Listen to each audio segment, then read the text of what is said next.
তায়েফের জমিনে গেলেন, তায়েফবাসীরা আমার রাসূলকে এরকম স্টেজের ব্যবস্থা করে দেয় নাই, খাবার দাবারের ব্যবস্থা করে দেয় নাই, হাদিয়ার ব্যবস্থা করে দেয় নাই, মাইকিং পোস্টারিং এর ব্যবস্থা করে দেয় নাই।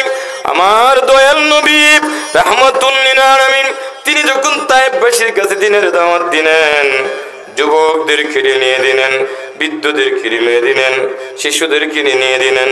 আমার নবীকে পাথর মারার জন্য তারা পাথর মারতে শুরু করলো। আমার নবীর দয়াল নবীর শরীর মোবারক থেকে রক্ত মোবারক ঝরে। আমার আল্লাহ কই, জিবরাইল, আরে জিবরাইল, আমার বন্ধুরে পাথর মারে রে, আমি আল্লাহ বরদাস্ত করতে পারলাম না। আরে জিবরাইল, আমার বন্ধুরে পাথর মারে তায়েফবাসীরা, তুমি যাও জিবরাইল আমার বন্ধুর কাছে অনুমতি নাও। বন্ধু যদি অনুমতি দেয়, দুইটা পাহাড়ের মাঝখানে চাপা দিয়া একদম তায়েফবাসীদেরকে শেষ করে দাও। আল্লাহু আকবার বলেন। হযরত জিবরাইল আমার নবীর কাছে গেলেন, ইয়া রাসূলুল্লাহ, আল্লাহর হাবিব, আমি পাহাড়ের দায়িত্বশীল ফেরেশতা নিয়ে এসেছি গো নবী। ও গো আল্লাহর বন্ধু, অনুমতি দেন, দুইটা পাহাড়ের মাঝখানে চাপা দিয়া তায়েফবাসীদেরকে একদম শেষ করে দিব। আমার নবী কয়, জিবরাইল রে, না রে জিবরাইল। সুবহানাল্লাহ। প্রতিশোধ নিতে পারতেন কি পারতেন না? আমরা ক্ষমা করতে জানি না, ক্ষমা করা এটা আল্লাহর গুণ। সুবহানাল্লাহ। ক্ষমা করে দেওয়া আমার নবীজির গুণ। আমার নবী বলেন, জিবরাইল রে, এদেরকে যদি ধ্বংস করে দাও না জিবরাইল, আমি নবী কার কাছে দিনের দাওয়াত দিব? আরে উম্মতের কান্ডার গো নবী, রহমতের ভান্ডার। বলেন, উম্মতের কান্ডার গো নবী। সবাই জবান খুলে, উম্মতের কান্ডার গো নবী, উম্মতের কান্ডার গো নবী। তুমি ছাড়া ত্রিভুবনে কে আছে আমার, তুমি ছাড়া কে আছে আমার। উম্মতের কান্ডার গো নবী, রহমতের ভান্ডার। বলেন, উম্মতের কান্ডার গো নবী। ওগো আমি দিশে হারাম, তুমি আমার নয়ন তারা।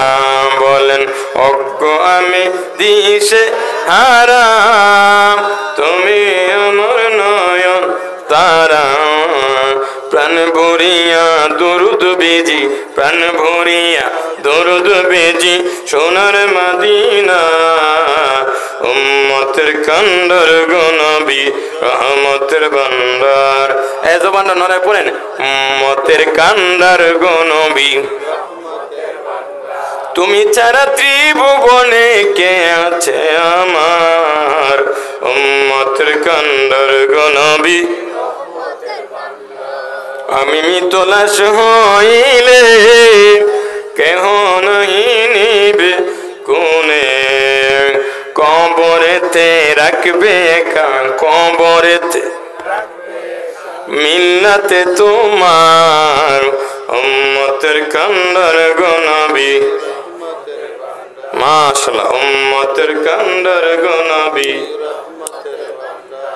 বলেন না আল্লাহু আকবার, বলেন না ইয়া রাসূলুল্লাহ।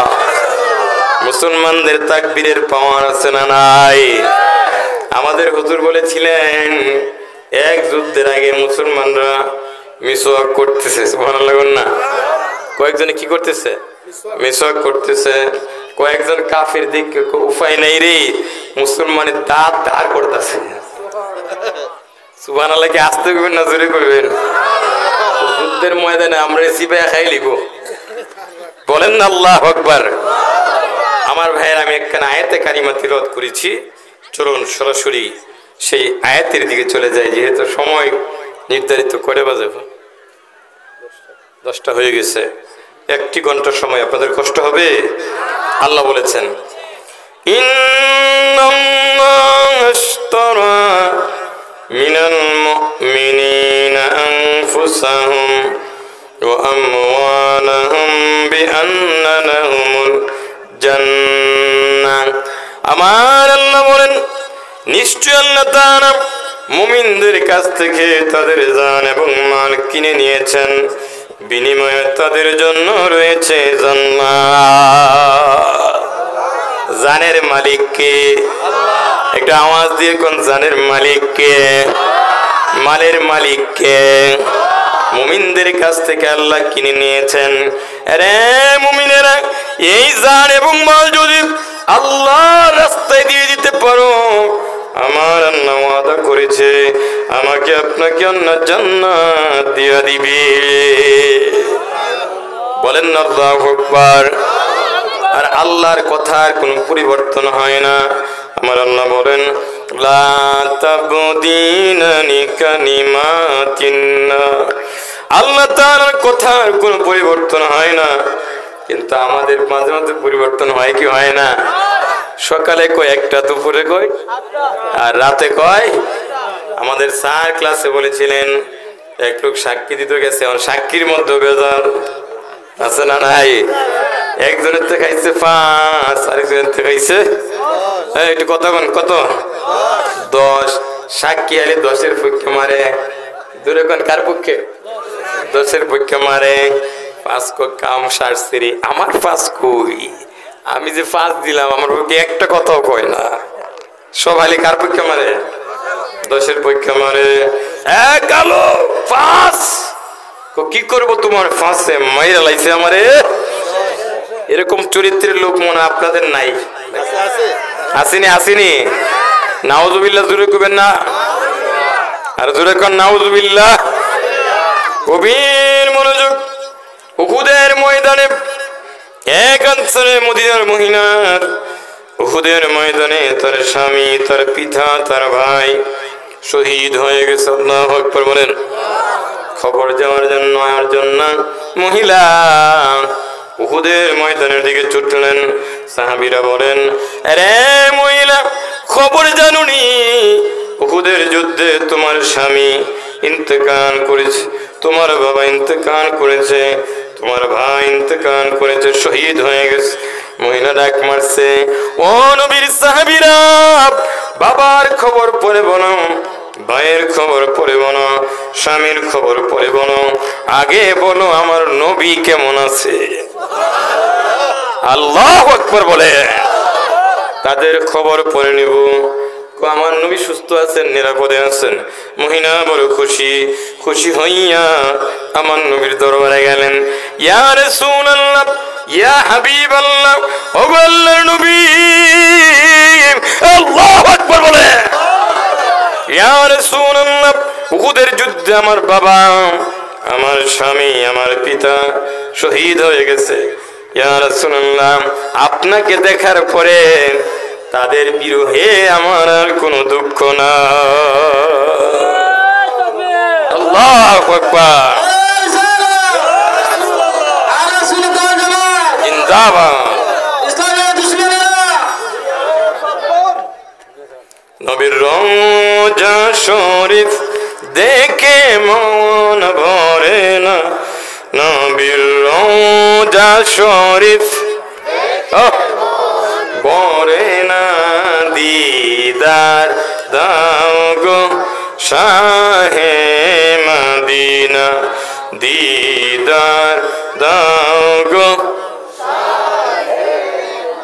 আমরা নবীকে দেখতে চাই কি চাই না হাত উঁচু করে কোন চাই কি চাই না নবীর দিদার যদি নসিব হয়ে যায় জাহান্নাম হারাম আল্লাহু আকবার কোন নবীর রওজা শরীফ দেখে মন ভরে না নবীর রওজা দেখে মন ভরে না দিদার দাও গো হে মদিনা দিদার দাও গো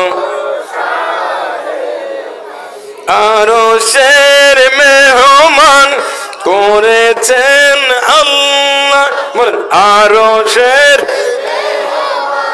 করেছেন আল্লাহ কত শান কত মান মোর কামনিওয়ানা ও গো মদিনা ওয়ানা করো করুণা ও গো মদিনা ওয়ালা করুণা দিদার দাও গো শাহে মদিনা দিদার দাও গো মারহাবা বলেন মারহাবা জবান খুলে কোন আল্লাহু আকবার একটু আস্তে কোন আল্লাহু আকবার আস্তে কইলে জোরে হয় আমরা দেশে উল্টা কাজ বেশি না কম আর জোরে কোন বেশি না কম আমিও বুঝে লাইছি ভাবসা জোরে কইলে কো আস্তে আস্তে কইলে কো একটু আস্তে কোন আল্লাহু আকবার আকাশ বাতাস মুখরিত করে বলেন আল্লাহু আকবার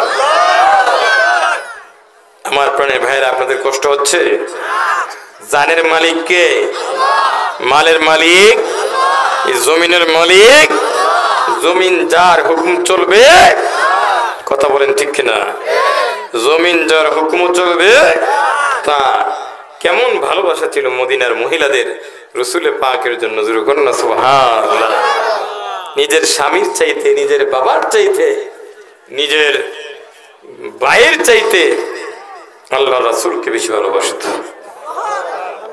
عن أنس رضي الله تعالى عنه قال قال رسول الله صلى الله عليه وسلم لا يؤمن أحدكم حتى أكون أحب إليه من والده وولده والناس أجمعين متفق عليه বুখারী মুসলিমে হাদিস শরীফে এসেছে মেশকাতেও এসেছে গভীর মনোযোগ হযরত আনাস বিন মালিক থেকে বর্ণিত নবীজি বলেন তোমাদেরকেও ততক্ষণ পর্যন্ত মুমিন হতে পারবে না পরিপূর্ণ মুমিন হতে পারবে না যতক্ষণ পর্যন্ত আমি রাসূল তার নিকট তার পিতামাতা তার সন্তান সন্ততি এমনকি দুনিয়ার সকল মানুষের চাইতে অধিক প্রিয় না হব জোরে জোরে কন্যা সুবহানাল্লাহ গভীর মনোযোগ নবীজির একজন কালো সাহাবী ছিলেন ওনার নাম হলো বেলাল সুবহানাল্লাহ কন্যা হযরত বেলাল ইসলামের প্রথম মুয়াজ্জিন আরেকজন কালো সাহাবী ছিল ওনার নাম ছিল সাদ কি নাম ছিল সাদ আমি সংক্ষেপে বললাম সাদ একদিন আমার নবীকে ডেকে বলেন ইয়া রাসূলুল্লাহ নবী গো আমি মনে হয় জান্নাতে যেতে পারবো না আমার নবী বলেন রে সাদ কেন তুমি জান্নাতে যেতে পারবা না সাদ দুঃখ করে বলে ইয়া রাসূলুল্লাহ হুজুর ওগো আল্লাহর হাবিব আমি এমন কালা এক তো আমি কালা আরেক তো আমি গরিব আমার কাছে মদিনাতে কেউ বিয়ে দেয় না কি দেয় না কেন দেয় না কালো আবার কি গরিব কতক্ষণ ঠিক কিনা কিন্তু দেখছেন অনেক সময় কালা বেড়া সুন্দর বউ ফেলেছে আর যেরকম আছে না নাই আবার অনেক সুন্দর মানুষ বউ পাইছে কালা আছে না নাই এর জোরে কোন আছে না নাই হযরত সাদ কই ইয়া রাসূলুল্লাহ মনে হয় আমি জান্নাতে যেতে পারবো না আমার নবী বলেন কেন পারবে না রে সাদ সাদ বলে ইয়া রাসূলুল্লাহ ওগো আল্লাহর হাবিব আমি এখন পর্যন্ত আপনার একটা সুন্নাত আদায় করতে পারি নাই আমি বিয়ে করতে পারি নাই ইয়া রাসূলুল্লাহ আমি কালো হওয়ার কারণে আমার কাছে কেউ বিয়ে দেয় না আমি গরিব হওয়ার কারণে আমার কাছে কেউ বিয়ে দেয় না আমার নবী বলেন সাদরে অবশ্যই তুমি জান্নাতে যাবে জবান খুলে কোন আল্লাহু আকবার জবান খুলে কোন ইয়া রাসূলুল্লাহ আমার বন্ধু ক্লাসমেট নুল আফসার স্টেজে চলে আসো